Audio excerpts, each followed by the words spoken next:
In the book of Exodus and also in the book of Deuteronomy, we speak about the mitzvah to destroy and to annihilate the nation of Amalek.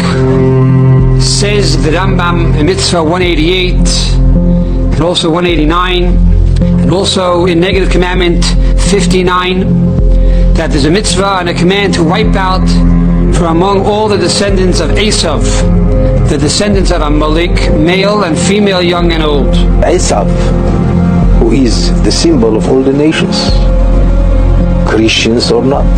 Esav, who in modern day terms is really basically, certainly one of them is America. What's the difference between Edom and Amalek? We spoke about Edom being the grandfather of Amalek. Amalek is Germany, so who's Edom? Edom includes most of Europe. It includes the United States of America. It's the Roman Empire that was never destroyed. But for those who don't understand that Italy is the seat of the Roman Empire of Edom, even though Edom is scattered, many other nations today that speak Latin languages, that have something of the Roman Empire, including America. They are first. So Edom is everywhere, and the United States of America is also part of Edom. It all started, of course, with Esav. Esav became Edom, which is a nation. Edom became Rome. The Torah says Esav is Edom. The Gemara says, the Talmud says, that Edom is Rome, Zuroimi. Edom becomes America. Why? Because America is Edom, after all. As our sages said, Halachai, Esav soneh le Yaakov. It is a law of nature that Esav will always hate the Jewish people. Will hate Jacob. Jacob is the Jewish people. And Esav is the non-Jewish world. In Isaiah chapter 63, the day of the great and terrible day of the Lord, it says that the Lord will come out from a place called Edom and he will crush Edom. Now, I'm just a broadcaster here, okay? In Jewish understanding, Edom is really talking about the Christianity. Who is Amalek? Amalek is Reshit Go'im. The Jews were so revered by the entire world when they came out of Egypt. But when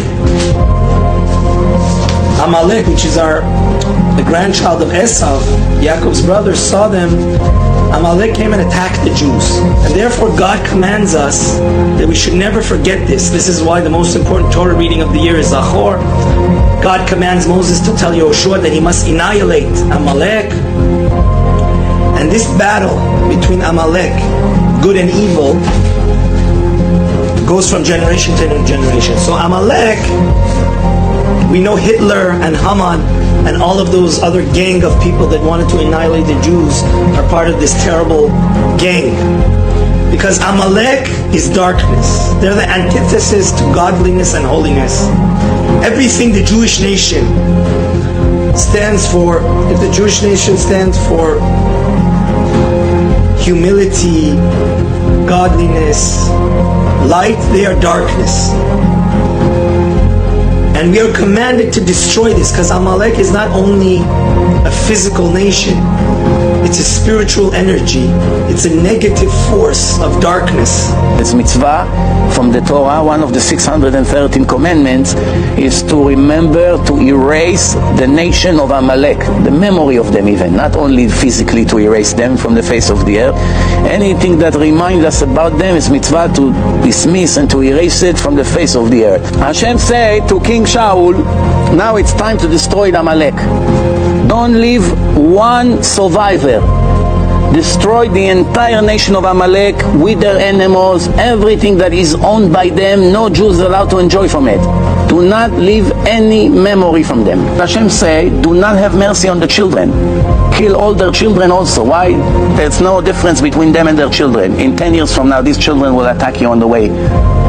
Hashem knows, God knows. You kill all men and all women, me'olel ve'ad yonek, even babies who breastfeed. Amazing. Mishor ve'atzeh, all oxes, all goats, camels, donkeys.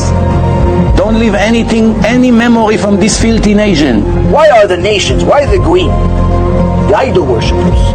Why are they mezoamim? What's mezoamim? Mezoamim means they're impure. Their natural state is being impure. God's natural state is impurity. Erase the name of Amalek. Do not forget. We assume that anyway every enemy of Israel, every anti-Semite stems from the seed of Amalek. This is what Hashem said. פקדתי את אשר עשה עמלק לישראל. The nature of this nation Amalek, we don't know who Amalek is. We assume that it's the Germans after we see what they did in the Holocaust, not only to the Jews, to the whole world. And it's not only the Germans, it's most of the European countries. That's where Amalek is. As a people blessed with a long memory, we as Jews summon sacred texts and ancient histories to guide us in times of uncertainty. Yes, the situation today is frightful, but no, it is not unprecedented. In America today we have white supremacy. In the Torah, we had Amalek. Blotting out the memory of Amalek is a military command, literally to destroy Amalek. Now facing today's Amalek, we are reminded that the Torah calls us not just to escape, but to extirpate Amalek. We are commanded to do real and literal battle against it. That means coming off the bench in the fight against white supremacy. It means putting our reputations and our money and our physical bodies on the line. The descendants of the enemies of our people that were enemies to our people from day first are still hating us in the commandment of their ancestors, the children of Esav that hates Yaakov, the children of Amalek that hates Yaakov, the children of all the ones that had that black bitterness instead of a soul, that black, dark, horrible, depressed, negative and awful shadow as a poor replacement for a soul, still hating us, still jealous, still don't know what to do with our goodness.